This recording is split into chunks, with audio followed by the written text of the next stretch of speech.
a brief bio. I'll just say a couple of words.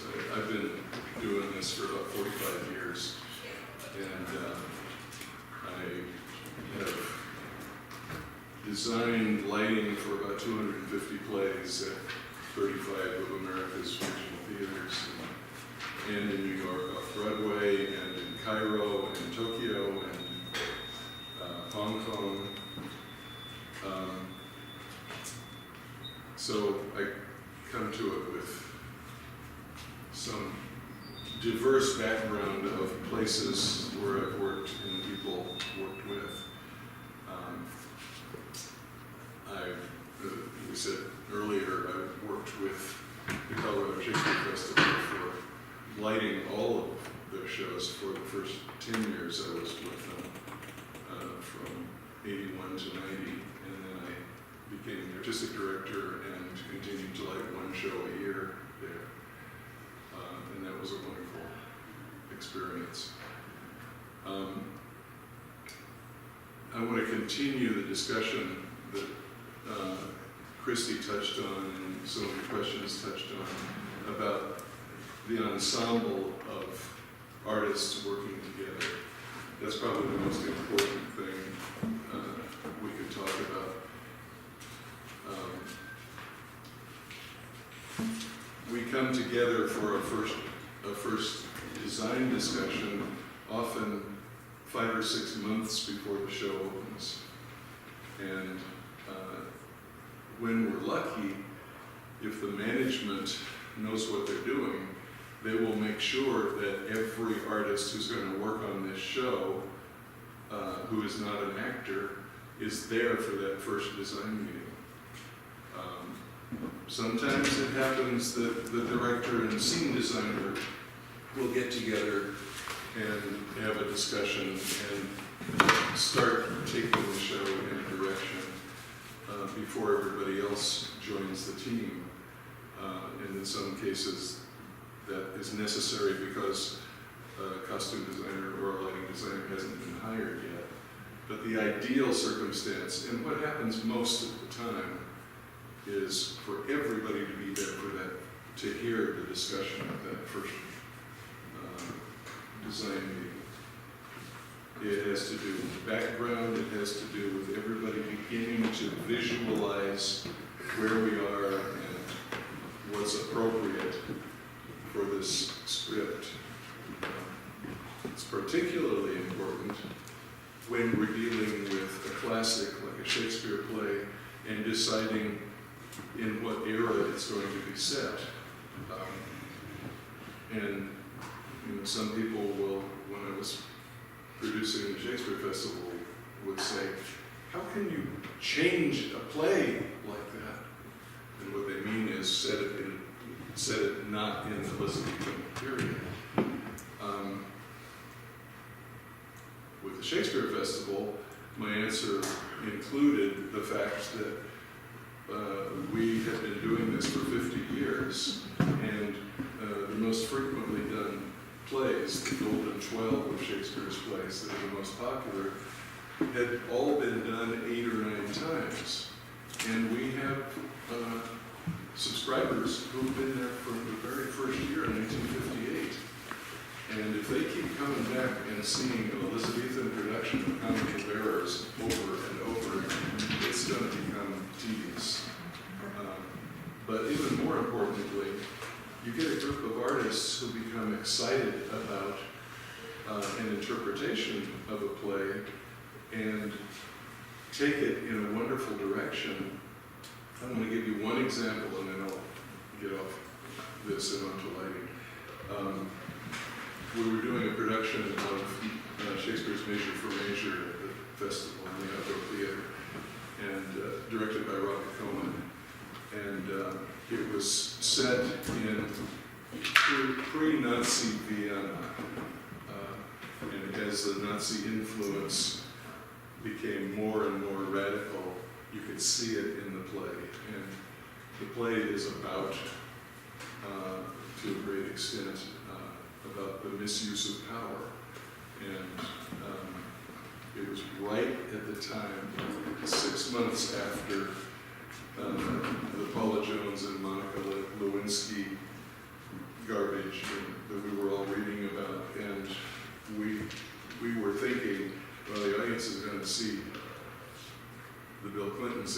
production in this play. One night after a preview performance, I had hired video artists to come in and tape the play. And he's Iranian and has lived here for 20 years. Came running up to me after the performance and said, "I've got to get a copy of this and read it and really study it. This play is about the fundamentalist movement in Iran. I lived this play." And that's a successful production, when it hits somebody so hard in the gut that they see it, that the play is about themselves. So it can happen, and I've seen some misguided interpretations of plays that I wish that I hadn't seen. There's a situation where we can really appreciate something that the artists did that was very successful. The ensemble of sound designer, lighting designer, often projection designer, costume designer, scenic designer, and director, very often everybody in that first design meeting has some opinions to express about where they think it might go, especially after hearing what the director has to say. And the director really helps us to frame it and pull the million possibilities down to a reasonable amount. I like to be there to hear the first discussion of scenic design, because very often as a lighting designer I can help with some decisions that are being made that will help me make the scenery work for the concept that's being discussed. And it's as much my responsibility to be lighting the scenery in appropriate ways as it is to be lighting the actor in appropriate ways. The creation of that actor's character is influenced tremendously, of course, beginning with the actor and the director's direction of that actor in that role. But the costume designer really helps to create that character. And I would say the lighting designer has a big responsibility in supporting the creation of that actor's character. How you see the actor in relation to the other characters on stage, and how you see that costume. I can destroy a costume with complementary colors that just make it something that the costume designer never intended. And I almost always call the costume designer after the first dress rehearsal, when we're having a private discussion, not just the production meeting after the rehearsal, to say, is there anything that's bothering you? I want to make it clear that for the lighting designer, it's easier to make a change, of course, than it is for the scenic designer or the prop designer or the costume designer. I can do it in anywhere from 5 minutes to an hour to completely change a color that's bothering the costume designer, or make an adjustment, because I'm working with such fluid, ethereal materials in light. It may just have to do with the intensity of light in that moment, or it may be changing in color. So we really do work very closely together. The lighting designer and sound designer must work very closely together. When we, right before we go into technical rehearsals, we have what's called a paper tech, where we talk through every moment in the show in order and at that time, get every lighting and sound cue in the stage manager's script. And we talk through how the show is going to begin. Sometimes when you begin teching a show, or the first rehearsal with a show, getting through that first 5 minutes can take the first 2 hours of that tech rehearsal to get it right. And often it has to do with timing between lighting and sound and actor movement onto the stage. I can destroy the entrance of an actor by pacing the rise of the lighting differently and badly that doesn't support the pace of the actor moving on the stage. Or I can support it and you'll never notice. And you'll think, boy, that actor had a wonderful entrance.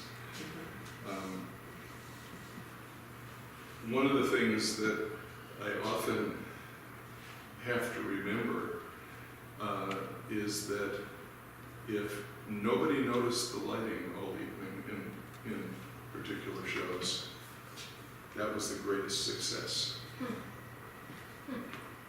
If the audience is going out remembering the look of the beautiful character, or how well the costumes worked together, how the show flowed, and never related any of that to the lighting, that's probably a really good thing. For some shows, there are other situations where lighting is supporting the evening by being noticeable.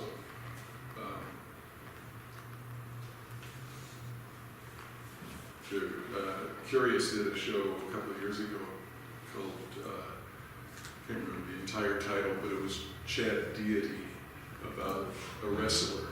And most of the scenes took place in a wrestling ring. And with lots of rock and roll lighting, a lot of color and pizzazz. And pizzazz was what that show was about. It supported the character relationship and who this guy was. So there's nothing wrong with the lighting being noticeable in that situation. I guess the most important thing that you need to ask yourselves as you watch a show is, were the design elements appropriate and supportive to the whole evening? And you will see productions where,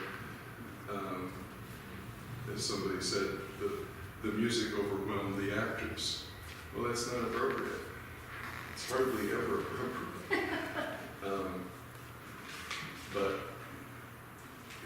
And another thing about the ensemble working together, we come together after every tech rehearsal and dress rehearsal and spend a good hour at least after everybody goes home, after the actors leave the building, talking through all of the problems that we saw in that evening's rehearsal.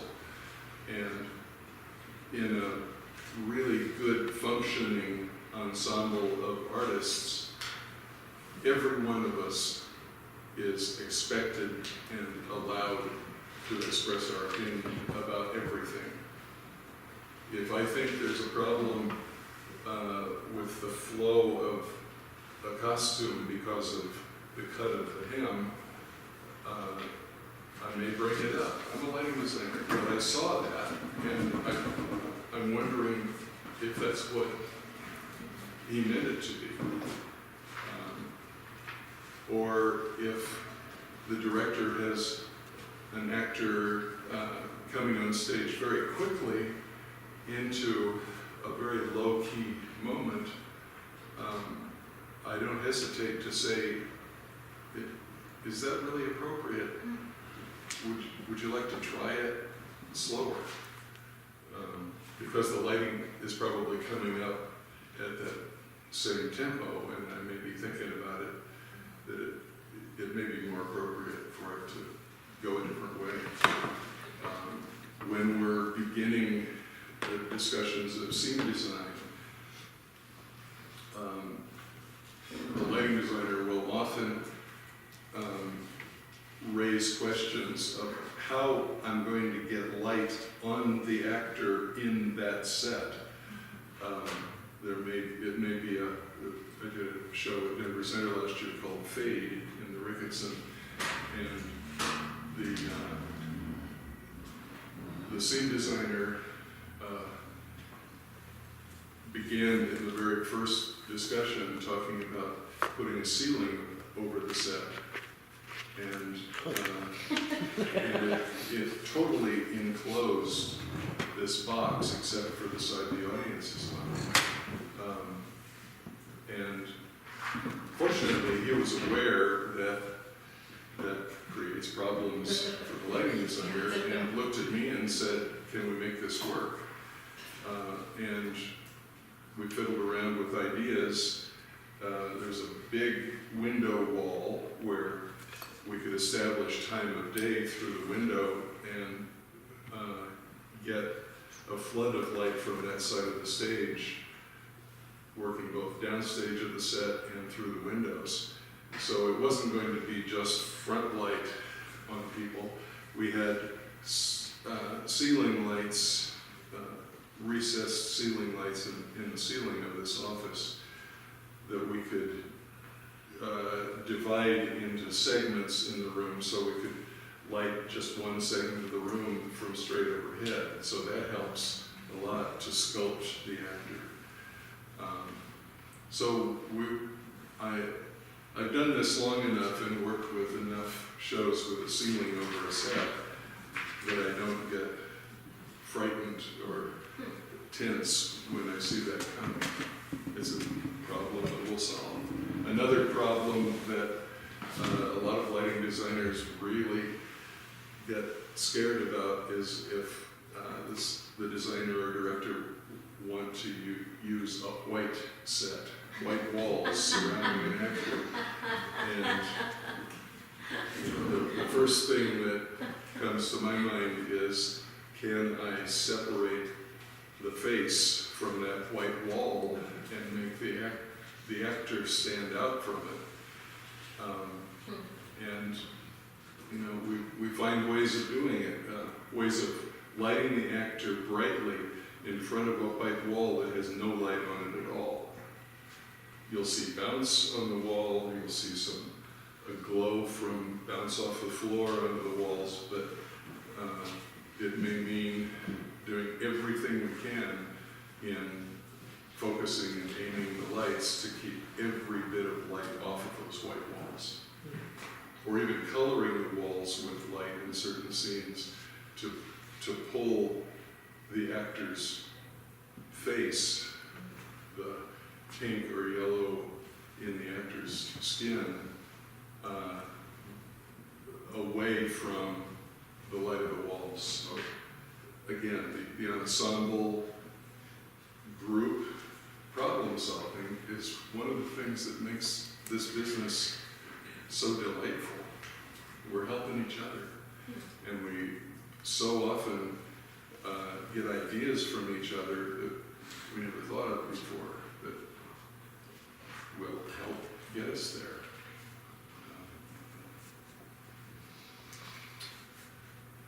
We talk about in training lighting designers the uses of light on the stage being in four categories: visibility, composition, degree of naturalism, and mood.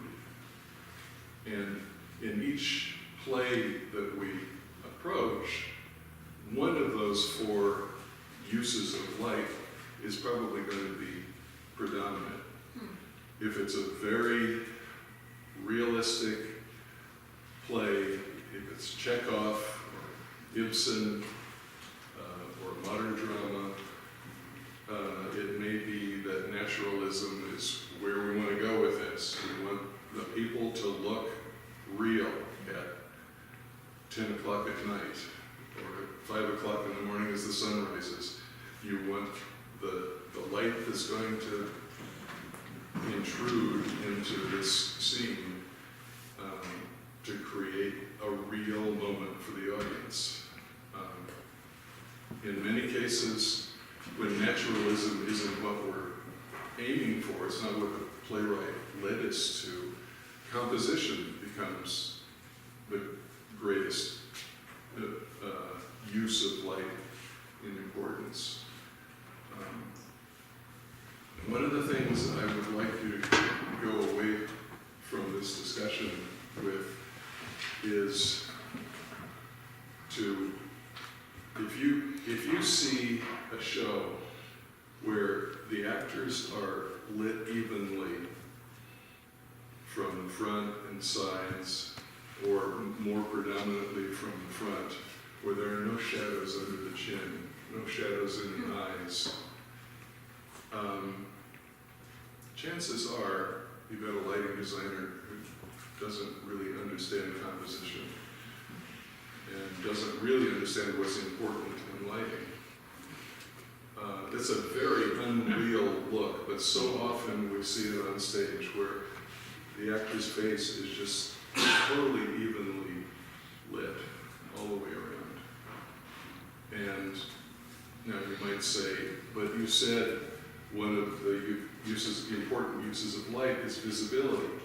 Yeah, that's true, but you're going to see the visibility element is much better seen when the face is sculpted, the whole body is sculpted, so that there are shadows under the chin. You know, look at each other in here, or when we go outside, you're going to see unevenness. If you go out on a beautiful sunny day like this, and the sun is at an angle and is hitting me on the side of my face, most likely the side of the face with the sun is going to be warmer in color, brighter in intensity than the other side, which is primarily lit by the blue sky. So you've got a coolness from and softness from that side, and you've got a more